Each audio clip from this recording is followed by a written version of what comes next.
ગાઝિયાબાદમાં નકલી દવાઓના મોટા રેકેટનો પર્દાફાશ અને 5 આરોપીઓની ધરપકડના મુખ્ય સમાચાર. ઉત્તર પ્રદેશના ગાઝિયાબાદ જિલ્લાની પોલીસે જન આરોગ્ય સાથે ચેડા કરતા એક મોટા નકલી દવાના રેકેટનો પર્દાફાશ કર્યો છે.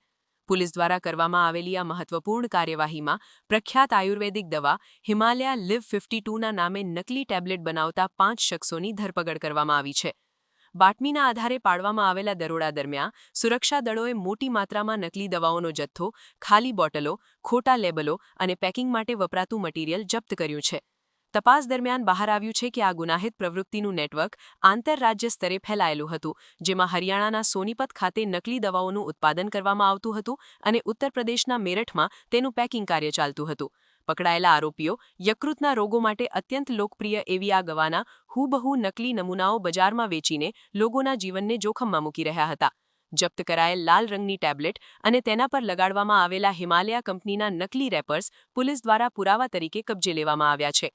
આ રેકેટ ઝડપાયા બાદ આરોગ્ય વિભાગ અને પોલીસ તંત્ર વધુ સતર્ક બન્યું છે તથા આ કૌભાંડમાં અન્ય કેટલા લોકો સામેલ છે તેની સઘન તપાસ હાથ ધરવામાં આવી છે. પોલીસ અધિકારીઓના જણાવ્યા અનુસાર પકડાયેલા આરોપીઓ વિરુદ્ધ છેતરપિંડી અને ઔષધિ અધિનિયમની વિવિધ કલમો હેઠળ ગુનો નોંધી કાયદેસરની કાર્યવાહી શરૂ કરવામાં આવી છે.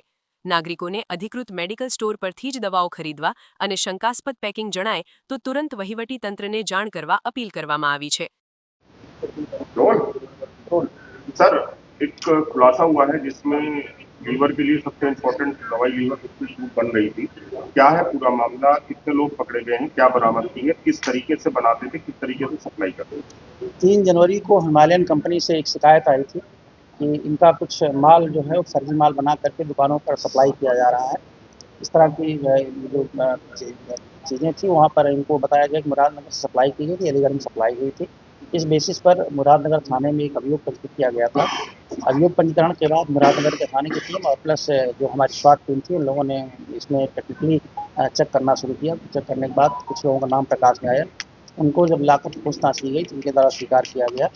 इनके द्वारा ली 52 का जो माल है ये हरियाणा की कंपनी से बनवाया जाता था और इसके जो रैपर और डिब्बे थे वो मेरठ की जगह से बनवाया जाता था. तो इसमें पूछताछ करने के उपरांत इनको जो माल बरामद हुए हैं उनकी पूछताछ से माल बरामद किए गए हैं. उसमें रैपर भी है, डिब्बियाँ भी हैं, उसके ढक्कन भी हैं और उसकी जो उससे जो डाइस बनाया जाता है वो डाइस भी बरामद हुई है. प्लस जो गोली बना करके सप्लाई की जाती तो गोली भी बरामद हुई है अराउंड 50,000 के आसपास. और बाकी अभी बेचना हमारी जारी है और इसमें हम लोग हैं इसमें क्या है कैसे कोई चीज़ों की छानबीन की जा रही है और अग्रिम कार्रवाई सर ये लोग कहाँ सप्लाई करते थे और कैसे ये आइडिया इनके दिमाग में आया? बताया जा रहा है कि कुछ मेडिकल फील्ड से भी जुड़े हुए लोग हैं और क्या ये जो ओरिजिनल दवाई है उसकी कुछ सस्ती किया करते थे, किस वजह से ग्राहक जो मेडिकल स्टोर वाले हैं वो आकर्षित हो जाते थे ले लेते? अभी जो इन्होंने बताया है कि तो इनको बहुत सस्ती पड़ती थी, अराउंड 35-40 रुपये में डिब्बी तैयार होती थी इनकी और जो मार्केट में करीब 110-15 रुपये में ये लोग सप्लाई कर रहे थे. इसका मार्केट रेट जो है वो MRP इसकी है 280 रुपये डिब्बी होती है. इस प्रकार से भारी मार्जिन था और दुकानों पर इन्होंने जैसा बिल की सेटिंग हो जाती थी हिसाब से दुकानों को सप्लाई करते थे. तो कितने राज्यों की सप्लाई की, कितने लोग काम कर रहे हैं? अभी तो इस पर छानबीन की जा रही है. जैसे मैंने आपको बताया कि अभी इन्होंने स्वीकार किया है उसमें कुछ माल सामने दिया था, कुछ माल इग्नोर दिया था और अलीगढ़ में दिया, जहाँ से अलीगढ़ में माल इनका वापस हो गया. सर क्या इस दवाई से कुछ नुकसान भी हो सकता था? इस चीज़ को भी लेकर आप लोग आगे जांच करवा? ये परीक्षण के लिए हम लोग भेजेंगे सब चीज़ों का फिर विवेचन किया. क्या बिल भी दिया करते थे? हाँ, बिल वगैरह सबके देंगे.